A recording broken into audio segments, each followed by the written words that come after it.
How real is the threat of Russian hybrid operations against European countries today? Why are the Allies strengthening the protection of critical infrastructure right now? And what international signals is Ukraine receiving? We'll discuss all this and more with Mikhail Podolak, advisor to the Office of the President of Ukraine. Mikhailo, hello. We're glad to have you on Freedom. About. With your permission, let me start with long range sanctions, as they're now commonly called.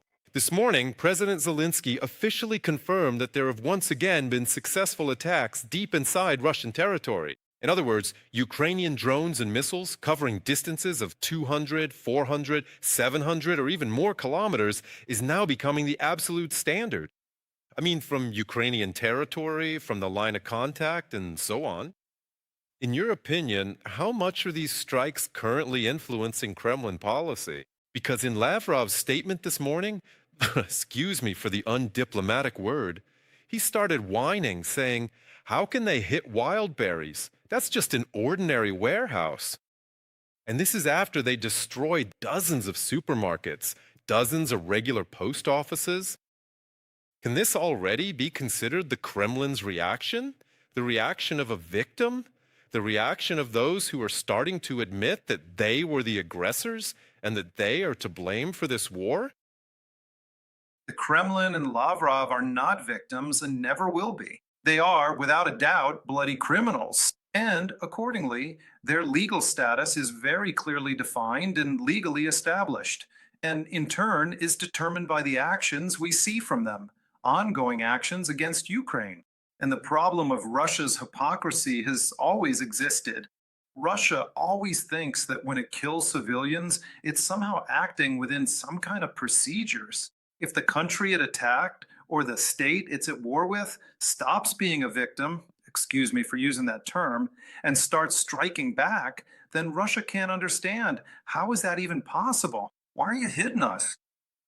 Wildberries isn't just some ordinary marketplace, It's a major logistics hub, and a large percentage of the goods there are dual use or military related. A lot of military procurement is done through this marketplace. So not only is this an unquestionable military target, but also the destruction of these logistics centers, and several have already been destroyed, plunges Russia, the Russian society, Russian citizens into a real sense of war. In other words, they start to realize that war is terrifying, that war means losses, big losses. And not just the depressed regions, but also the central region should suffer, and so on. The only thing that saddens me here is the number of strikes. Yeah. If we cross a certain threshold, yes, meaning if the number of strikes deep inside Russia reaches 200, 300, 400 drones at night, and if, in addition to that, there is the same kind of ballistic attacks on central Russian cities as Russia is doing with its ballistic missiles, if the number is symmetrical, yes. I don't even mean cities because we still don't strike residential neighborhoods. It's pointless, yes. That's Russia's way of waging war against civilians. For us, what's important is destroying all that infrastructure, yes. And major military enterprises, for example, are heavily concentrated in Moscow, right? So it's not just a place where people live. There's a huge number of military factories, both around Moscow and in Moscow itself, and so on. Specifically, those factories that produce components for the same Iskander M missiles. And all of that needs to be destroyed. That's what makes me sad. The sheer number, yeah.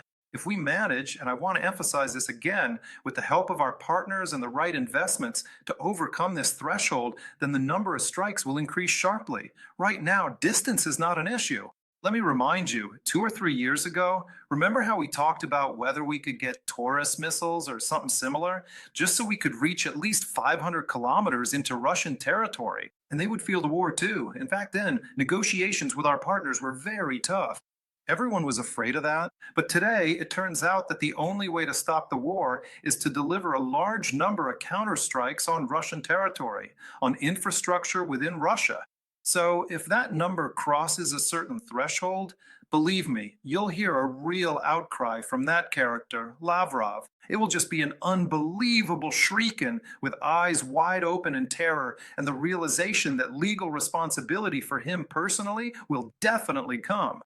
And accordingly, even now, seeing their statements, their nervous reactions, their panic responses, and the disappearance, again, only temporary, but still, of that same character, Putin, in recent weeks, all of this shows that they are starting to realize that the war is going, to put it mildly, in a completely different direction. And of course, they definitely won't achieve the results they were counting on.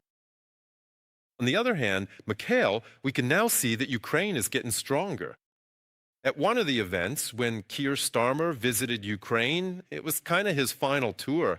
I had the opportunity to directly ask President Zelensky how all of this is currently affecting the Kremlin and whether Ukraine will intensify its strikes. The president made it clear the strikes will intensify, and they will only stop when Russia stops attacking Ukraine.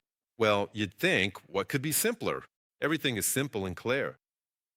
But the Russian Federation continues these attacks, even though it understands that things will only get worse for itself after each strike. And I'm not even talking about ballistic parity yet, when the Ministry of Defense officially confirms that Ukrainian ballistic missiles have been put into military service. By parity, I mean parity in carrying out strikes. Russia attacked Moscow, attacked Kiev, and Kiev, in turn, attacks Moscow. So why is it that Putin is so stubbornly digging in like this, even though he knows he's facing economic, logistical, and fuel-related blows? We can all see it. It's impossible to hide, but he still keeps the war going. That's exactly the essence of the Russian world and of Putin himself. It's an illusion to think he'll stop the war voluntarily. As soon as you start trying to stop the war voluntarily, I mean you as in the Western countries and so on, Putin, on the contrary, will start raising the stakes. On the contrary, he'll start striking even farther. You were just talking about how there are hybrid forms of aggressive actions against European countries. And in Lithuania, for example, they're starting to strengthen the protection of certain sites, transit sites, logistical, energy facilities, and so on, because they understand this. So, look, in the context of war, why not just send a sabotage group and blow something up? So basically, against the backdrop of so many insane war crimes, one more crime, there won't be any consequences for Russia if it doesn't lose the war, right? So why wouldn't they blow up this or that piece of infrastructure? I have no doubt for a second that Putin will go down this path as well. For him, I want to emphasize again, war is a way of expressing the reality he lives in and the influence of Russia as he sees it, especially in foreign policy.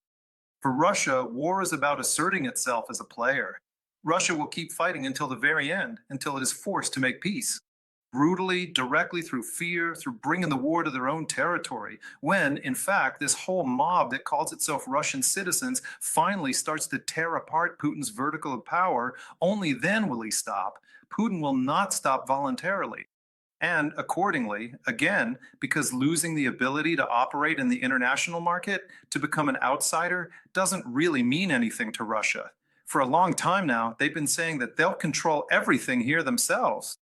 And the second thing is, naturally, the war, which will basically end in Russia's defeat because none of the goals they set for themselves, goals that were supposed to strengthen or expand their sphere of influence, have been achieved.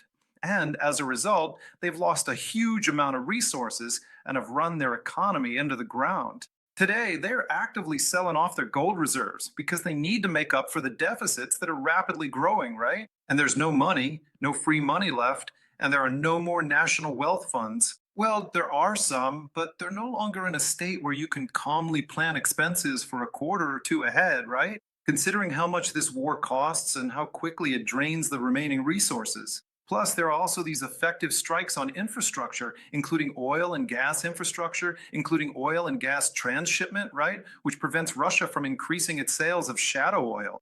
Of course, all of this has an impact, and Putin understands perfectly well that stopping the war today would lead to a sharp escalation of the domestic political situation and that he would be swept away, right? There is also an understanding of all this. So let's be clear here. While I understand that our partners sometimes still continue to live, with these illusions that it's absolutely necessary to negotiate with Russia here and now, there will be a need to talk to Russia. There will be a need to hold negotiations. The president of Ukraine says this all the time. but only after you force them to behave appropriately. And the only way to make them behave appropriately is by bringing the war onto Russian territory, by instilling fear, which is already starting to take root in them, but it needs to be amplified. If we go down this path together, if our partners finally understand that the price of peace today is much lower than the price of peace they'll have to pay if Russia isn't stopped here and now, well, then yes, we'll get results. In my opinion, we're seeing a kind of fundamental shift in the mindset of the European domestic political elites, primarily in Europe, since America is a separate issue. They're realizing that all these childish illusions, let me be blunt, childish illusions about Russia are starting to lose any significance. Yes, Russian propaganda is trying to do its job.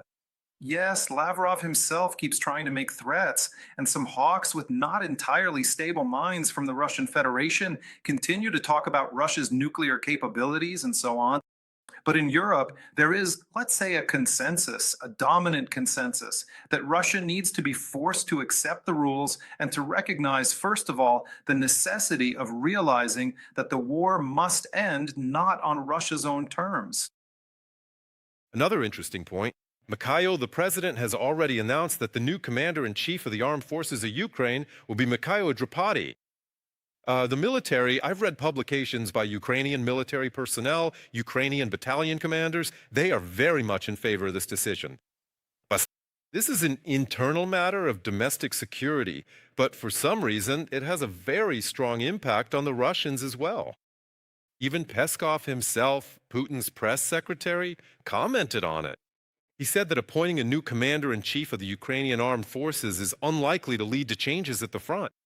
He dedicated an entire column to this. So, not a word about the economy, not a word about the strikes, not a word about burning wild berries, burning oil refineries. The main question and the top topic of the day in the Kremlin is Mykhailo Drapatyi. What? Because the acceleration of many negative processes for them is obvious. I have a lot of respect for both Mr. Zaluzhny and Syrskyi, the commanders in chief, who have proven themselves to be very effective and understandably, deservedly so. They have done a lot of good for the country. But the president is demanding optimization and focus, so to speak, on the war, taking into account the new stages of the conflict and the new technologies being used, and is looking for the most effective people to carry this out. In my opinion, Mr. Tripati is exactly that new generation of commanders. I mean, commanders at the strategic level, of course. And accordingly, the president expects to maximize those successes, which so far, unfortunately, are small, because a major success would be the destruction of Russia and its potential. Nevertheless, the president wants to focus on the war, the use, maximum use of new technologies, asymmetry that will be scaled up and comparable to the symmetry that Russia is demonstrating. Yes, well, I mean, the use of the tools that Russia is using.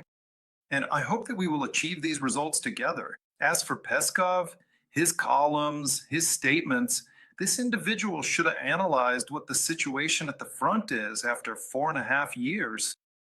You see, that's why he is utterly disgusting, just like is Putin for that matter. Instead of asking themselves, so what is the situation on the front line when you've been fighting in the same place for 4.5 years, having lost more than 1.5, having lost 1.2 million citizens of your own country? What is the disposition on the front? That's the first question that needs to be asked. Nothing will change for us on the front line. So where exactly are you, Mr. Peskov, on the front line? So honestly, columns and statements from people like Peskov only reinforce the idea that apart from a long-range weapon, which Mr. Peskov will see with his own big eyes, nothing else will make a difference.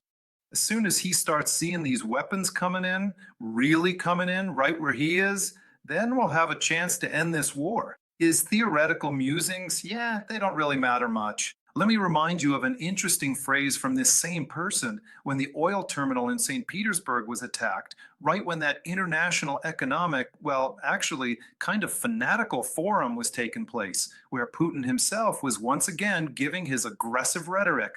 So this person, Peskov, mysteriously told Russian citizens the following: "We are waging war against Ukraine so that there won't be these drone strikes on our terminals." Do you see why he only inspires contempt? because this person doesn't use natural basic logic. He doesn't understand the cause and the consequences that follow from that cause.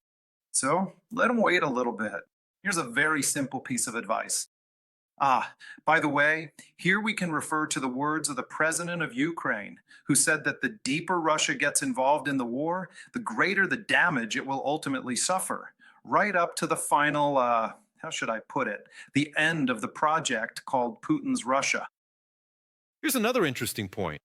Lavrov, the Minister of Foreign Affairs of the Russian Federation, said that Excuse me, you keep quoting this panopticon endlessly, huh? oh, sorry, I'm a journalist. I just can't help it. No, it's all good. Mikhail, you have every right to do so. I just, after all, try to stick to journalism, to journalistic ethics. Although, honestly, as a human being, if this weren't a broadcast but some YouTube live stream, we'd be talking much more simply and much less restrained. Diplomacy is what it is. So Yeah. Lavrov said he would meet with Marco Rubio, with the head of the U.S. State Department. So contacts between America and the U.S., America and the Russian Federation are ongoing, despite the fact that a number of international media outlets are reporting that this meeting in Anchorage, Putin is completely dissatisfied with it because they weren't able to reach any agreements on anything. And after that, it turned out that the relationship between Trump and Putin has become a bit more distant compared to a year ago. What do you think could be the key topic of conversation between Rubio and Lavrov? Lavrov's whining. I mean, again, you can speak diplomatically, and many people will diplomatically look for some topics, right? And will seriously and pompously say, they will talk about this, about that. Yes, absolutely. Mr. Rubio takes a very realistic view of everything that's happening, and I really appreciate that. Yes, absolutely. The United States wants to find a solution and is still trying to make Russia understand that there needs to be a solution. And that solution is to stop the active phase of the war. Yes, they do it properly, they do it carefully, they do it gently. I don't always like soft diplomacy when it comes to dealing with monsters, you know.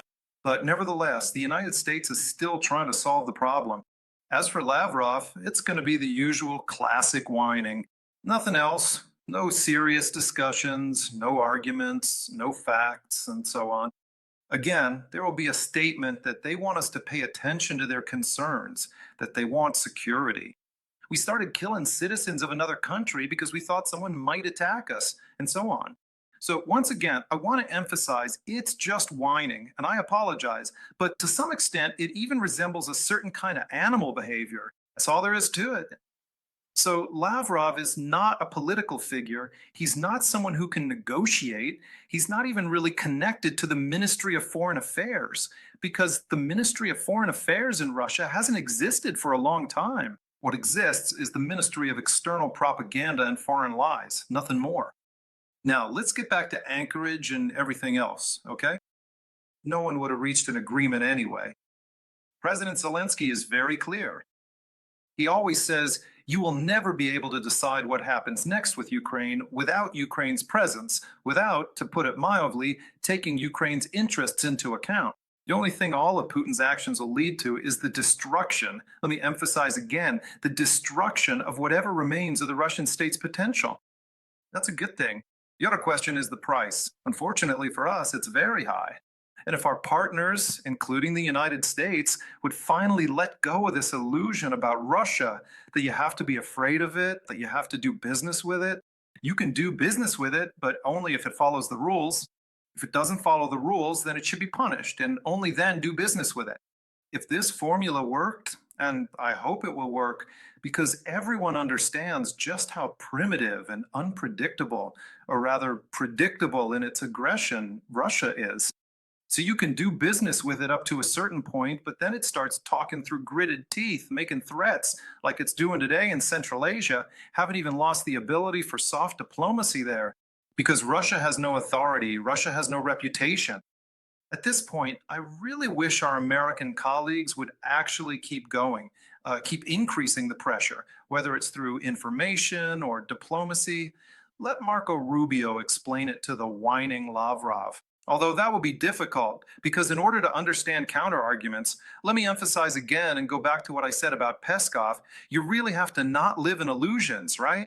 Not to live in that czarist Russia, the one these people are used to, where only the servants, slaves, or bosses talk to them, and so on, right? Here, on one side, you have bosses like Putin, and on the other side, the servants.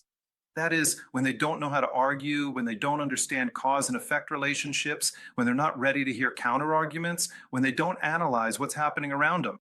That's why it's pointless to talk to Lavrov or to any representative of Russia. It's just pointless.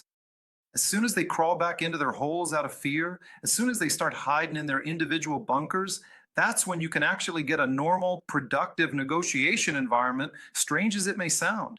That's when real, full fledged delegations will be formed, not clownish ones like Medinsky's. And that's when there will be clear arguments, right? Then, in the end, even the mediator will be able to work effectively. By the way, the United States is actually a really good mediator because they really can bring everyone back into the legal framework, into the field of rules, right? But of course, without punishing Russia, nothing will work out. That's another question. Let's go back to when you said that, well, Trump treated Putin one way for a while, then differently, and now in yet another way, right? Or I don't know, something like that, and so on. And that's also objectively true. I mean, when you're talking to someone and that person lies to you and you buy it, and Putin always lies. Putin would say, oh, we're almost there, just a little more, we're about to destroy him, and so on. If I were in Trump's place, I could ask the simple question, but you're fighting them one on one. Yeah, we're helping them, but you've got a bunch of help too. China, North Korea even sent you people, and so on. So why are you still where you are? Why can't you do anything? Why are you increasing strikes on civilians? Honestly, just that question would be enough to start moving towards solving the problem. But when you listen month after month to how Putin is supposedly taken over everything, and by the way, just so we're clear, if you profiled Putin, it would be obvious. Putin lives in two realities. One where he's winning everywhere, which he keeps selling at all sorts of summits and conferences. Well, whenever he comes out of his bunker, that is, and so on. In this reality, he controls everything. He has defeated everyone. He has already taken over everything.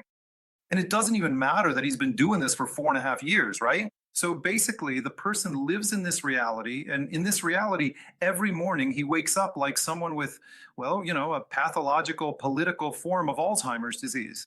He forgets what happened yesterday, the day before, a year ago, 2 years ago. Every day, he's already won everything.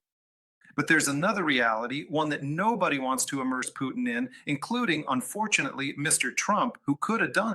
What do you mean you've already defeated everyone? So where are you today? You're basically right where you started, except unfortunately, very unfortunately for us, for the territories that were seized at the beginning of the full-scale invasion, the additional territories. Now, Trump understands three basic things about Putin. First, is he ready to accept this? And is he ready to draw the final conclusion that Putin will disappear? First, Putin always lies.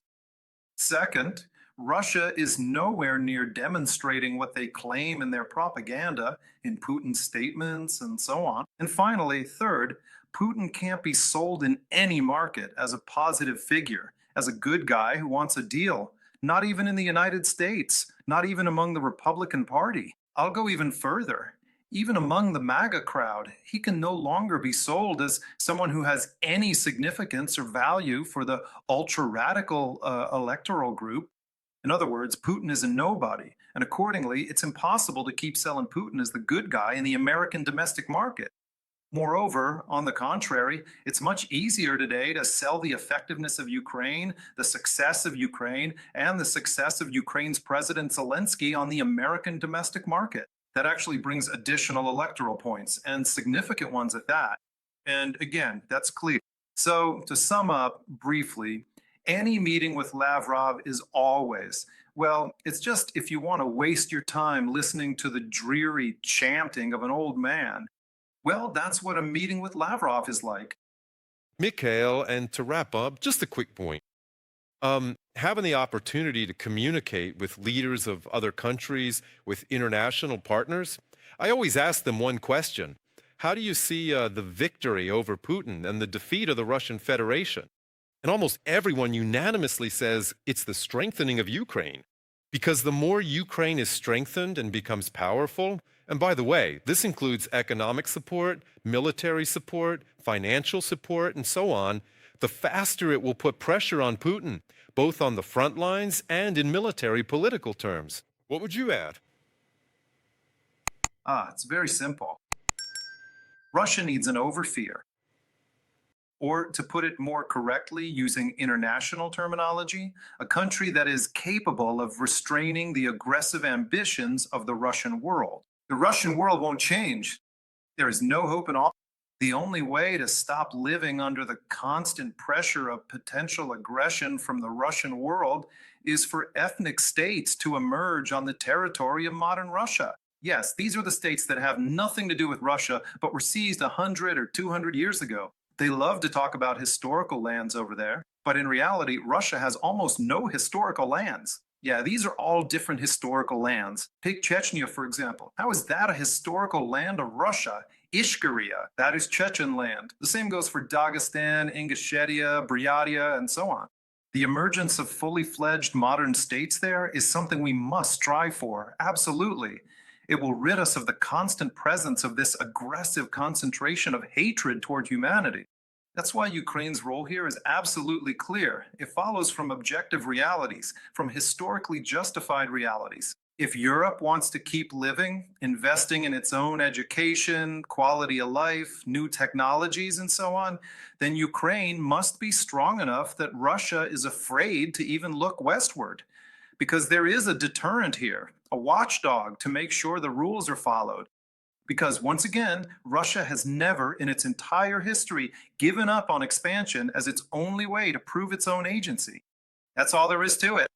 That's why Ukraine needs investment. Ukraine needs support. Alliances need to be formed with Ukraine, and NATO's doctrine needs to be reconsidered. Look, we're still debating, do we need NATO or not?